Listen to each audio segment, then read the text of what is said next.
तो hello dear student, स्वागत है फिर से आपका आपके इस यूट्यूब चैनल पर। आज हम पढ़ेंगे कक्षा 9 गणित पाठ 4 दो चरों वाले रैखिक समीकरण का प्रश्नावली 4.1 का सवाल। इसके पहले वाले वीडियो में इस पाठ का परिचय अपलोड हो गया है। यदि आपने नहीं देखा है तो उसे ज़रूर देखें। आज हम पढ़ते हैं प्रश्नावली 4.1 का सवाल। और भी जितने पाठ हैं उन सभी पाठ का वीडियो अपलोड हो गया है। तो पहला हमारा आते हैं पहले सवाल पर। पहला हमारा सवाल है, एक नोटबुक की कीमत एक कलम की कीमत से दोगुनी है। इस कथन को निरूपित करने के लिए दो चरों वाला एक रैखिक समीकरण लिखिए। तो हम इसको बस हमको एक समीकरण लिखना है, दो चर वाला रैखिक समीकरण लिखना है। हम इसको लिख लेते हैं।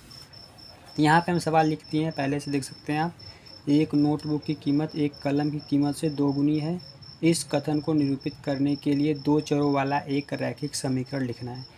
तो इसके पहले वाले वीडियो में, इसके परिचय वाले वीडियो में बता दिए थे रैखिक समीकरण, दो चरों वाले रैखिक समीकरण क्या होते हैं। तो हम फिर से एक बार देख लेते हैं, दो चरों वाले रैखिक समीकरण क्या होते हैं। रैखिक समीकरण हम उसे बोलते हैं जिस समीकरण का सबसे बड़ी घात क्या हो, एक हो, उसे हम बोलते हैं रैखिक समीकरण।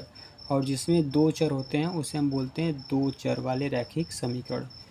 जैसे इसके पहले पाठ, हम पार्ट 2 में सिर्फ एक ही चर वाले पढ़े थे, जिसमें सिर्फ x था या फिर y ही था। लेकिन इस वाले में क्या है, हमको दो चर मिलेंगे। जैसे एग्जांपल्स में अगर हम आपको बता दें, जैसे एग्जांपल्स में इसके परिचय वाले वीडियो में बताए हैं, एक बार फिर बता दें दो चर वाले क्या होते हैं।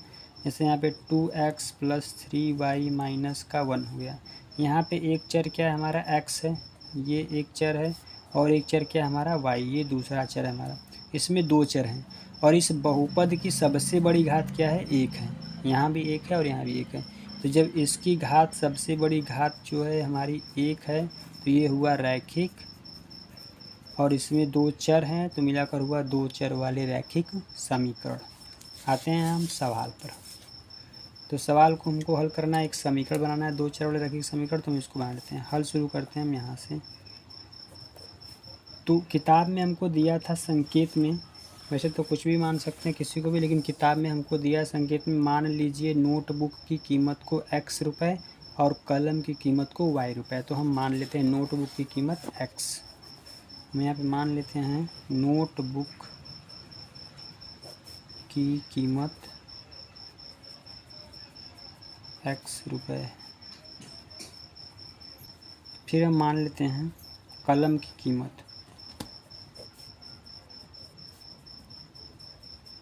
कलम की कीमत हम मान लेते हैं y रुपये है।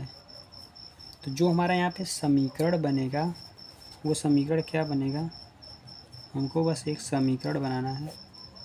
जो हमारा समीकरण बनेगा वो कैसे बनेगा, हम क्या करेंगे, यहाँ पे x के बराबर y रख देंगे।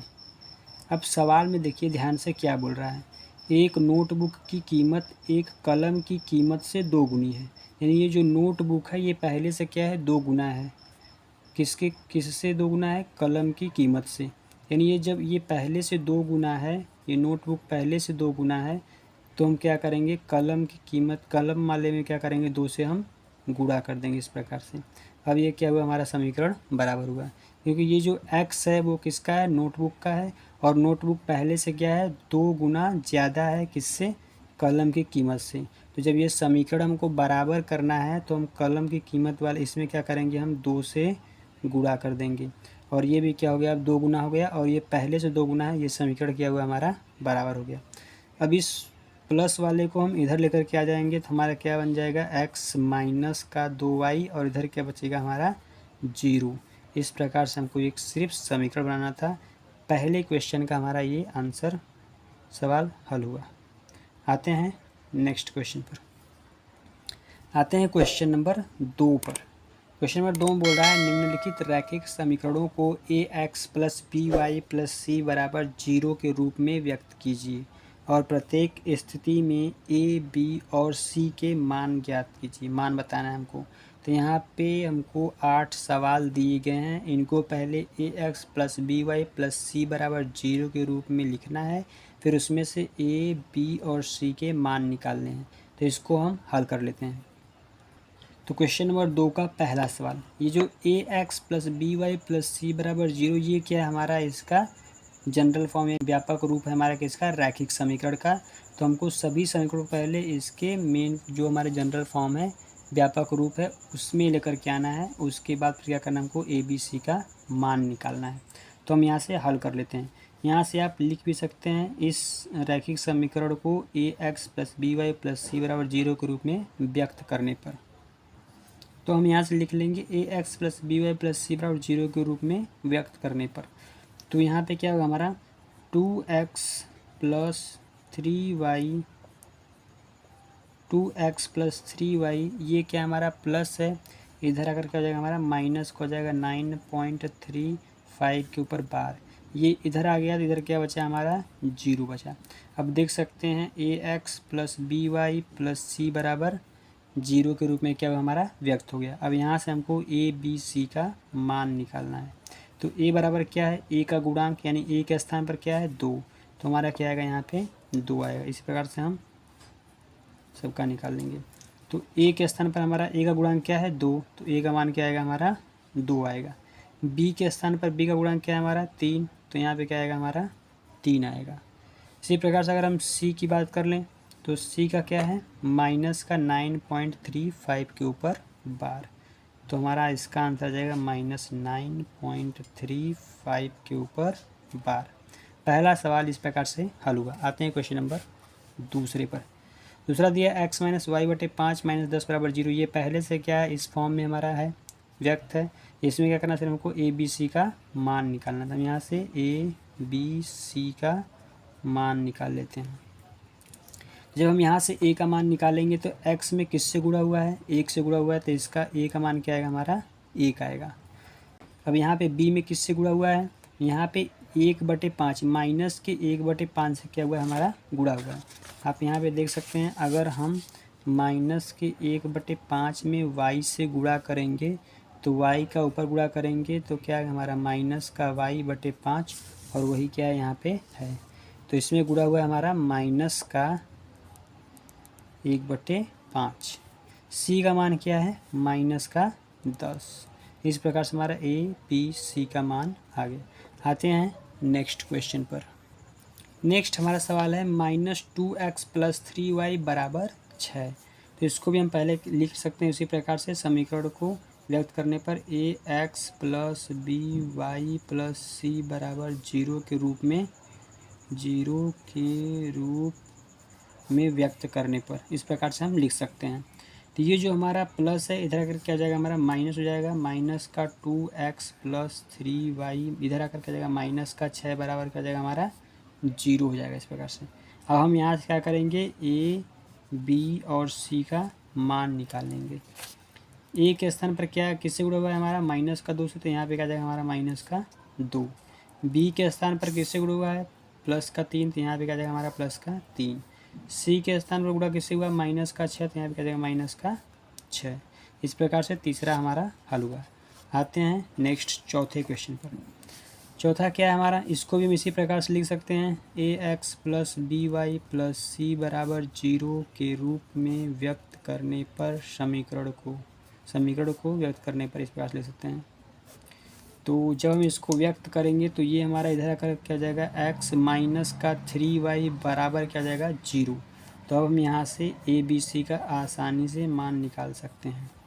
तो a का यहाँ हमारा मान क्या हो जाएगा, a का मान हो जाएगा हमारा 1 और उसके बाद फिर b का मान हमारा क्या हो जाएगा माइनस का 3 और c का मान कुछ नहीं तो वो क्या होगा हमारा 0। आते हैं अगले क्वेश्चन पर। नेक्स्ट हमारा अगला क्वेश्चन है क्वेश्चन नंबर 5। पाँचवा क्वेश्चन है हमारा 2x बराबर माइनस का 5। तो इसको भी हम इसी प्रकार से लिख सकते हैं A X plus B Y plus C और 0 के रूप में करने पर।